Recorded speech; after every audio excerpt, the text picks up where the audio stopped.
বহু শতকের পুরনো কথা, যখন বাগদাদ শহরের এক ছোট মহল্লায় শান্তি আর সরলতা ছিল। সেখানে আব্দুল করিম নামের এক গরিব মুচি থাকত। সে রোজ কঠোর পরিশ্রম করত, কিন্তু তার মনে একটা বড় দুঃখ ছিল। তার আর তার স্ত্রী জয়নবের কোল ছিল শূন্য। তাদের সমস্ত সম্পদ ছিল শুধু তাদের ঈমান এবং তাদের ঠোঁটে আল্লাহর জিকির। আব্দুল করিম একজন সৎ এবং পরহেজগার মানুষ ছিল। তার মন সবসময় মসজিদে লেগে থাকত। সে দিন-রাত হাত তুলে অত্যন্ত বিনয়ের সাথে আল্লাহর কাছে একটি নেক সন্তানের জন্য দোয়া করত। তাদের ঘরের প্রতিটি কোণ, তার ঠোঁটের প্রতিটি নড়াচড়া এবং তার প্রতিটি নিঃশ্বাস শুধু একটি অনুরোধ করত, ইয়া আল্লাহ, আমাদের একটি নূরে নজর দান করুন। আব্দুল করিমের স্ত্রী জয়নবও সবর ও শুকরের ধন্যবাদ জ্ঞাপনের উদাহরণ ছিল। সে কখনো অভিযোগ করত না, বরং সে সব সময় তার স্বামীকে সাহস যোগাত। আল্লাহর বিচারেই প্রজ্ঞা আছে, সে প্রায়ই বলত, আমাদের দোয়া ব্যর্থ হবে না, শুধু সবরের আঁচল ধরে রেখো। তাদের এই ইবাদত ও দোয়া বছরের পর বছর ধরে চলতে থাকল, এবং তাদের আশার প্রদীপ কখনোই নিভল না। এভাবেই কেটে গেল বহু বছর, আর তারপর একদিন আল্লাহ তাদের ডাক শুনে নিলেন। জয়নবের ঘরে এক পুত্র সন্তানের জন্ম হল। এটা তাদের জন্য পৃথিবীর সবচেয়ে বড় সুখ ছিল। এক এমন কারিশমা যা তাদের ছোট ঘরটিকে জান্নাতের এক টুকরোতে পরিণত করল। তারা সাথে সাথেই আল্লাহর শুকরিয়া আদায় করল এবং তাদের ছেলের নাম রাখল ফারুক, যার অর্থ হল সঠিক ও ভুলের মধ্যে পার্থক্যকারী। ফারুকের আগমনের পর মা বাবার জীবনের উদ্দেশ্য পাল্টে গেল। এখন তাদের প্রতিটি দোয়া, প্রতিটি নামাজ এবং প্রতিটি সেজদা শুধু তাদের ছেলের জন্য হতো। তারা দুজনে মিলে রাত দিন আল্লাহর কাছে ফারুকের জন্য দোয়া করত যে, হে আল্লাহ, আমাদের ছেলেকে নেক করো, তাকে ঈমান ও আখলাকের দৌলত দিয়ে নামাজো এবং তাকে দুনিয়া ও আখেরাতে সফল করো। আব্দুল করিম ও জয়নবের ভালোবাসা ফারুকের জন্য ছিল সীমাহীন। তারা শুধু তাকে আদর স্নেহ দিত না, বরং তাকে দিন ও দুনিয়ার ভালো কথাগুলো শেখাত। দারিদ্র্য সত্ত্বেও তারা ফারুকের সঠিক পরবরিশে কোনো কমতি রাখেনি। ছেলের হাসি ছিল তাদের জন্য পৃথিবীর সবচেয়ে মূল্যবান জিনিস। এভাবেই কিছুকাল সময় কেটে গেল এবং দেখতে দেখতে ফারুক বড় হতে লাগল। তার চোখ জ্বলজ্বল করত এবং তার চেহারায় একসাথে নিষ্পাপতা ও বিচক্ষণতা দেখা যেত। এটাই ছিল তার মা বাবার দোয়ার ফল যে সে ছোটবেলা থেকেই খুবই বুদ্ধিমান এবং আদব শালীন ছিল। সে তার বাবার কাজে হাত লাগাত এবং তার মায়ের প্রতিটি কথা শুনত। কিন্তু সুখের এই দিনগুলোতে কারো নজর লেগে গেল। ফারুকের যৌবনের চৌকাঠে পা রাখার সাথে সাথেই আব্দুল করিমের শরীর খারাপ হতে লাগল। তার পুরনো কাশি এবং দুর্বলতা এখন এক বড় রোগের রূপ নিয়েছিল। দারিদ্র্যের কারণে তিনি ভালো চিকিৎসা করাতে পারেননি, তবুও তার চেহারায় সবর এবং স্কুন বিরাজ করত। এক সন্ধ্যায় যখন সূর্য ডুবে যাচ্ছিল এবং ঘরে হালকা আলো ছিল, আব্দুল করিম ফারুককে তার কাছে ডাকলেন। তিনি ছেলের মাথায় আদর করে হাত বোলালেন এবং এক গভীর প্রভাবশালী স্বরে কথা বলা শুরু করলেন। সেই মুহূর্তেও তার চোখ ভালোবাসা ও উপদেশে ভরা ছিল, কারণ তিনি জানতেন যে এই সাক্ষাৎ হয়তো শেষ হতে পারে। আব্দুল করিম ফারুককে জীবনের সবচেয়ে জরুরি উপদেশগুলো দিলেন। তিনি বললেন, ও আমার ছেলে, মনে রেখো, দুনিয়ার দৌলত নশ্বর, কিন্তু ঈমানের দৌলত বাকি থাকবে। সব সময় আল্লাহকে ভয় করবে এবং মানুষের সাথে ইনসাফ, ন্যায় করবে।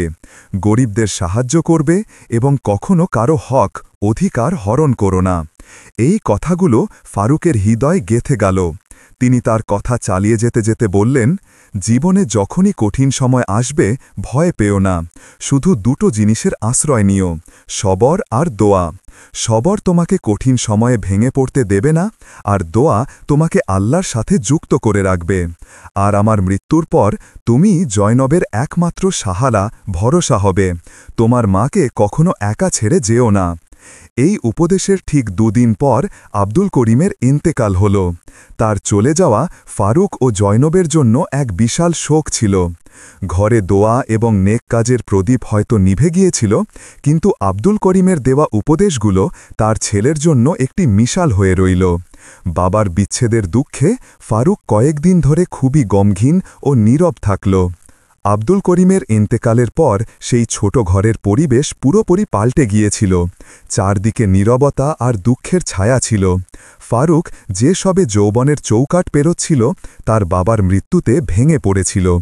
সে প্রায়ই বাগদাদের নির্জন গলিতে বা দজলা নদীর তীরে বসে তার বাবার উপদেশগুলো স্মরণ করত আর অশ্রু ফেলত। তার হাসি ও আনন্দ যেন কোথায় হারিয়ে গিয়েছিল। ফারুকের হৃদয়ে দুঃখের বোঝা এত ভারী ছিল যে সে নিজের কাজকর্মের দিকেও মনোযোগ দিতে পারছিল না। সে চেষ্টা করত, কিন্তু যখনই মুচির সরঞ্জাম হাতে নিত, তার বাবার শফকাত মনে পড়ে যেত এবং তার চোখ ভরে আসত। জয়নব তার স্বামীকে হারিয়েছিলেন, কিন্তু ছেলেকে এভাবে দুঃখে ডুবে থাকতে দেখে তার হৃদয় আরও বেশি ব্যথিত হতো। জয়নব সবরের আঁচল শক্ত করে ধরে রাখলেন। তিনি জানতেন যে এই কঠিন সময়ে ফারুককে সামলানোর মতো একমাত্র তিনিই আছেন। তিনি প্রায়ই তার ছেলের পাশে বসতেন এবং তাকে আল্লাহর ওপর তাওয়াক্কাল ভরসা রাখার গুরুত্ব বোঝাতেন। তিনি সবসময় বলতেন, আমার ছেলে, তোমার বাবা তোমাকে সবর আর দোয়ার শক্তি শিখিয়েছেন। এখন সময় এসেছে যে তুমি তা তোমার জীবনে ব্যবহার করো। একদিন জয়নব ফারুককে আদর করে তার কাছে ডাকলেন। তিনি বললেন, তোমার বাবা আমাদের জন্য অনেক নেকি এবং ভালো দোয়া রেখে গেছেন, কিন্তু আমরা যদি নিজেদের দুর্বল করে ফেলি তবে তোমার বাবার রূহ কষ্ট পাবে। তিনি সব সময় আমাদের হাসতে দেখতে চাইতেন। মায়ের এই কথা ফারুকের হৃদয় স্পর্শ করল। জয়নব তাকে সান্ত্বনা দিতে দিতে বললেন যে জীবন একটি ইমতেহান, পরীক্ষা, এবং আল্লাহ যাকে বেশি পছন্দ করেন তাকে বেশি আজমায়েশ, পরীক্ষা করেন। ওঠো আমার ছেলে, তোমাকে তোমার বাবার কাজ এগিয়ে নিয়ে যেতে হবে এবং তার দোয়াগুলোকে জায়া নষ্ট হতে দেওয়া যাবে না। রোজ নামাজ পড়ো এবং তোমার বাবার জন্য দোয়ায় মাগফিরাত, ক্ষমা প্রার্থনা করো। দোয়ার অনেক শক্তি আছে। মায়ের এই মিষ্টি কথা এবং নির্দেশনায় ফারুক কিছুটা সাহস পেল। সে ধীরে ধীরে তার হৃদয়ের দুঃখকে সবর এবং দোয়ার চাদর দিয়ে ঢাকতে শুরু করল। সে বাজারে যেত, কাজ করত এবং পরিশ্রম করে নিজের ও তার মায়ের রুজি জীবিকা উপার্জন করত, কিন্তু ঘরে ফিরলে সে সবসময় তার বাবার অভাব অনুভব করত। ফারুকের একাকিত্ব এবং দুঃখ তার চেহারায় স্পষ্ট দেখা যেত। যদিও সে তার কাজে মন লাগাতে শুরু করেছিল, কিন্তু ঘরে ফিরে সে কোনো আনন্দ পেত না। তার মা জয়নব এই বিষয়টি অনুভব করতে পারছিলেন যে তার এমন কাউকে দরকার যে তার মনকে খুশি করবে এবং তাকে এই দুঃখের পরিবেশ থেকে বের করে আনবে। জয়নব বহু রাত ধরে এই বিষয়ে ভাবলেন। তিনি সবসময় ফারুকের খুশি চাইতেন। তিনি সিদ্ধান্ত নিলেন যে হয়তো সময় এসেছে ফারুকের শাদী, বিয়ে দেওয়ার। তার ধারণা ছিল যে যখন বউ ঘরে আসবে তখন ঘরের রৌনক, আলোকসজ্জা বা আভা ফিরে আসবে এবং ফারুকের স্ত্রী তাকে ভরসা দেবে। মা ভাবলেন যে একজন ভালো, নেক এবং ভালোবাসতে পারা স্ত্রী ফারুকের দুঃখকে হালকা করতে পারে। একটি নতুন দায়িত্ব, নতুন ভালোবাসা এবং ঘরে একটি নতুন মুখের আগমন অবশ্যই ফারুককে এগিয়ে যেতে সাহায্য করবে। জয়নবের আশা ছিল যে এই পদক্ষেপ তার ছেলের জীবনকে এক নতুন দিশা দেবে। জয়নব ফারুকের সাথে এই বিষয়ে কথা বললেন। প্রথমে তো ফারুক উদাস ছিল, কিন্তু যখন মা তাকে তার বাবার উপদেশ স্মরণ করালেন যে জীবনকে এগিয়ে নিয়ে যাওয়া জরুরি, তখন সে রাজি হয়ে গেল। মা খুশি মনে বাগদাদ শহরে এক ভালো খানদানের সন্ধান শুরু করলেন। জয়নব তার পরিচিত এক আত্মীয়ের মেয়ের সাথে ফারুকের বিয়ে ঠিক করলেন। মেয়েটির নাম ছিল নগমা। জয়নবের মনে হয়েছিল যে নগমা তার ঘরের একমাত্র মেয়ে, তাই সে স্নেহশীল এবং যত্নশীল হবে। তারা সরলতার সাথে ফারুক ও নগমার নিকাহ করিয়ে দিলেন। নগমা এক নতুন রং নিয়ে ফারুকের ঘরে এলো, কিন্তু জয়নবের আশার বিপরীতে নগমা ছিল খুবই নাশুকুর, অকৃতজ্ঞ এবং নিজের ছোট দুনিয়ায় থাকতে পছন্দ করা একজন। তার দারিদ্র্য এবং সরলতা পছন্দ ছিল না। তার আগমন ফারুকের জন্য স্বস্তির বদলে এক নতুন আজমায়েশ, পরীক্ষা হয়ে উঠল। ফারুক এখন বাবার দুঃখ এবং নতুন জীবনের তানাও এর মধ্যে পিষে যাচ্ছিল। ফারুক আর নগমার বিয়ের পর জয়নব ভেবেছিলেন যে তাদের ঘর আবার খুশি দিয়ে ভরে উঠবে, কিন্তু নগমার আগমনে ঘরের পরিবেশ আরও ভারী হয়ে উঠল। নগমা দারিদ্র্য এবং সরলতাকে কখনোই মেনে নেয়নি। সে প্রায়ই তার পুরনো বান্ধবীদের এবং তাদের স্বামীদের দৌলত ও শান ও শৌকতের কথা বলত, যা ফারুককে খুব শর্মিন্দেগি দিত।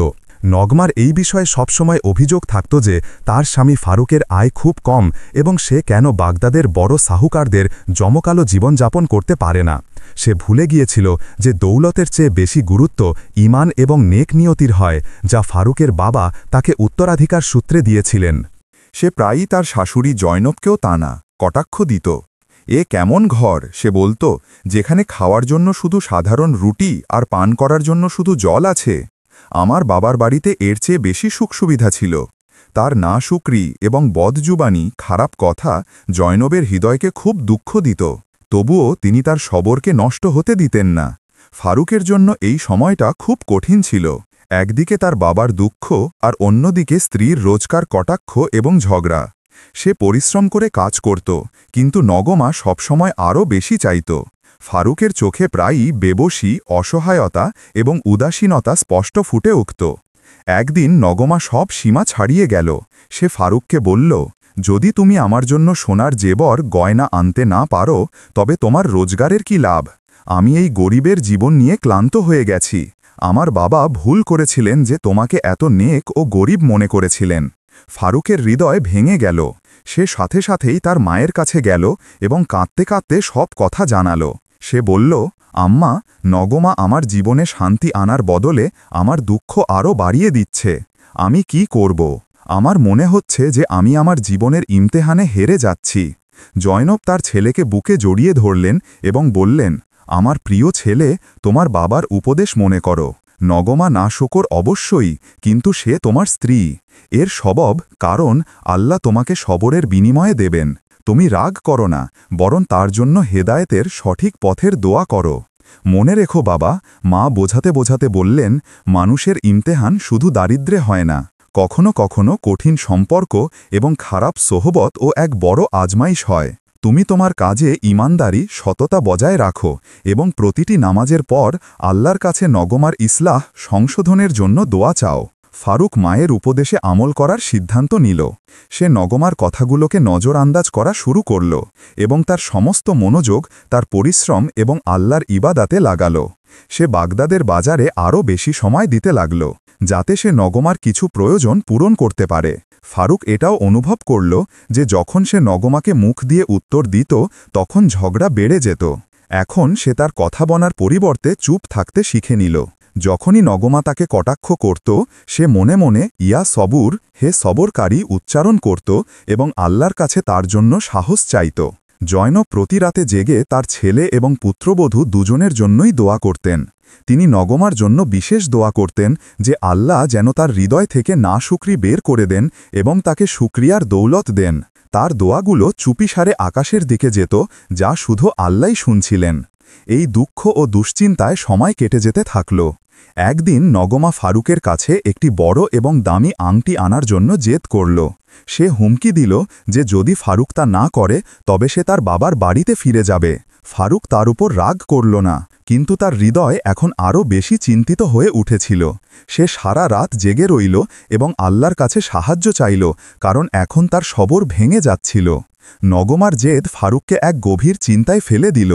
তার মনে হল যে সে যতই পরিশ্রম করুক না কেন, নগমার খাহিশ কখনোই শেষ হবে না। সে তার বাবার উপদেশগুলো মনে করতে থাকল, কিন্তু এবার তার শুধু সবর দিয়ে কাজ করা কঠিন মনে হচ্ছিল।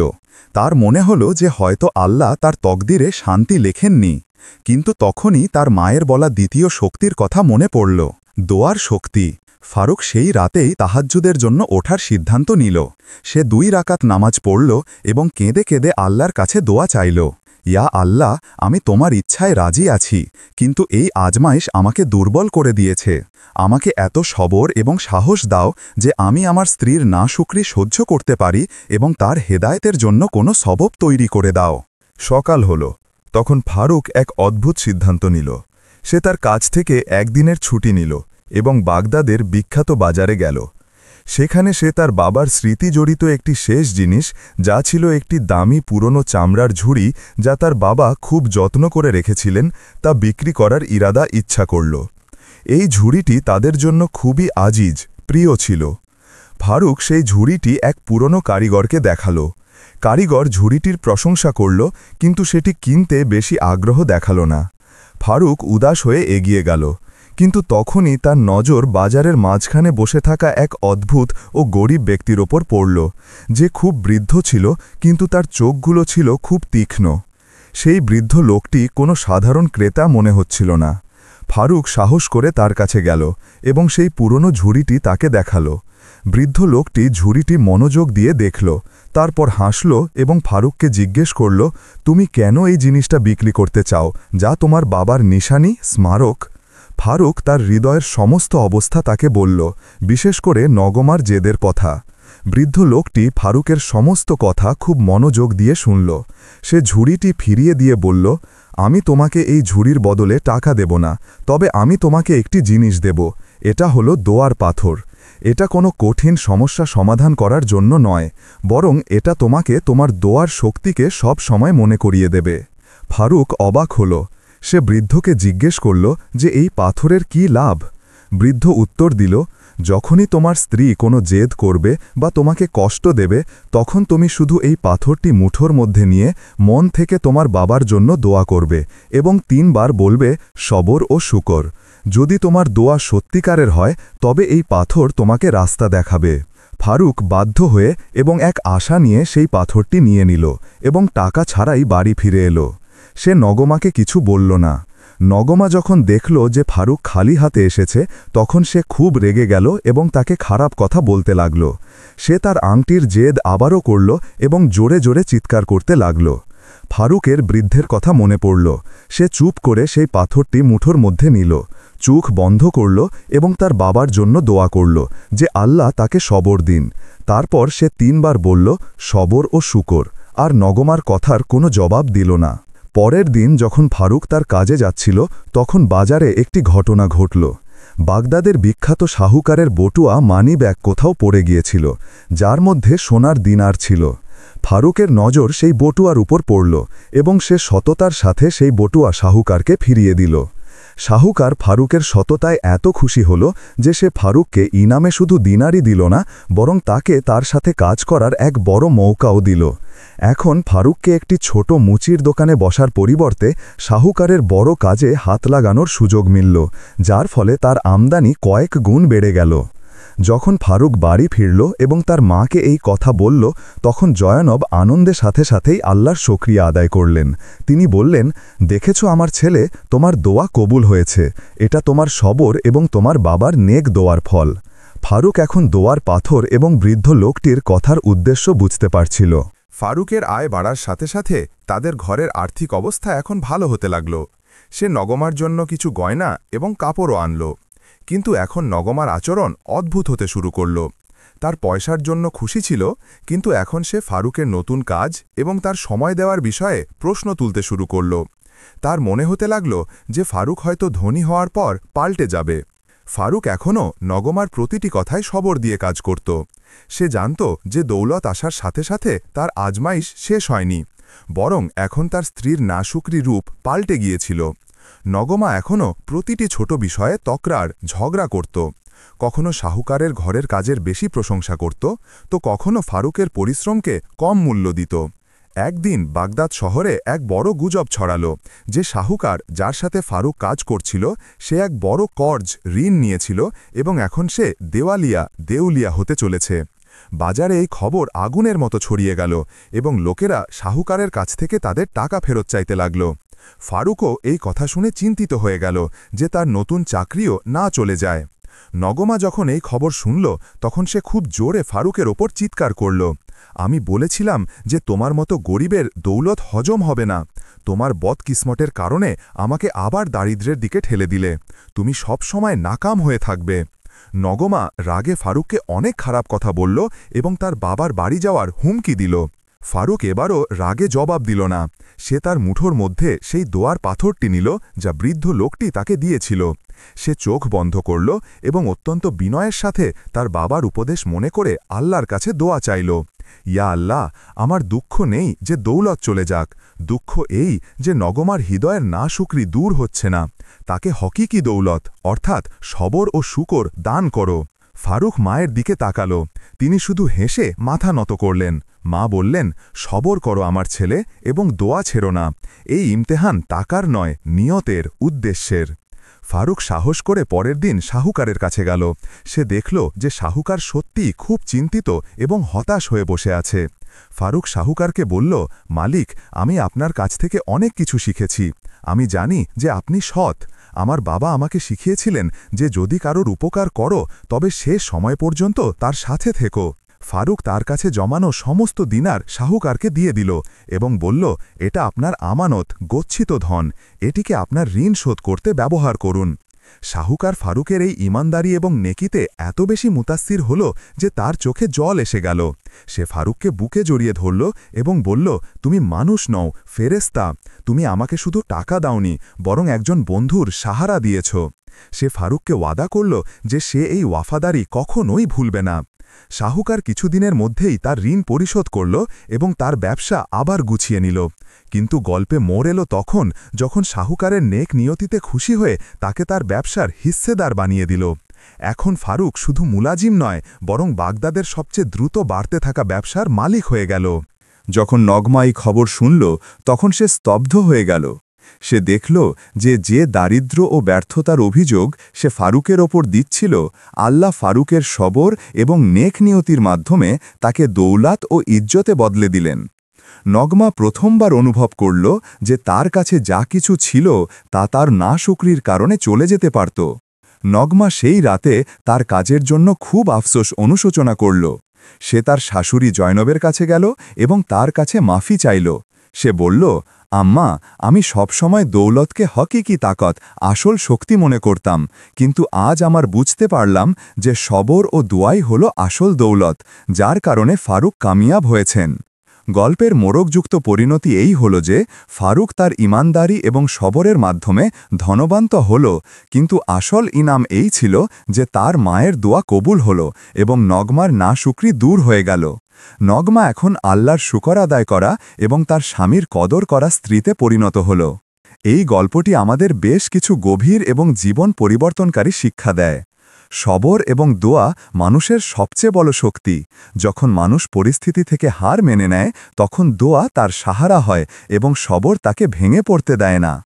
আল্লাহ প্রতিটি দোয়া শোনেন, শুধু সময় এবং প্রজ্ঞা তারই থাকে। কখনো কখনো দেরি হয় যাতে মানুষ আরও মজবুত হতে পারে। সম্পর্কের আসল ভিত্তি হল ভালোবাসা, বোঝাপড়া এবং শুকর, লোক দেখানো বা দৌলত নয়। নকল আকাঙ্ক্ষা এবং নাশুকরি ঘরের স্কুন নষ্ট করে দেয়, যখন শুকর গুজারি মানুষের জীবনকে রোশন করে। মা বাবার নসিহত পথ দেখানো চিরাগের মতো হয়, কঠিন সময়ে ওহী সেগুলোই মানুষকে সামলায়। শেষে দোয়ার পাথর আসলে এই কথাটির চিহ্ন যে সমাধান জিনিসপত্রে নেই, বরং মানুষের সত্যিকারের হৃদয় এবং আল্লাহর ওপর ভরসায় আছে।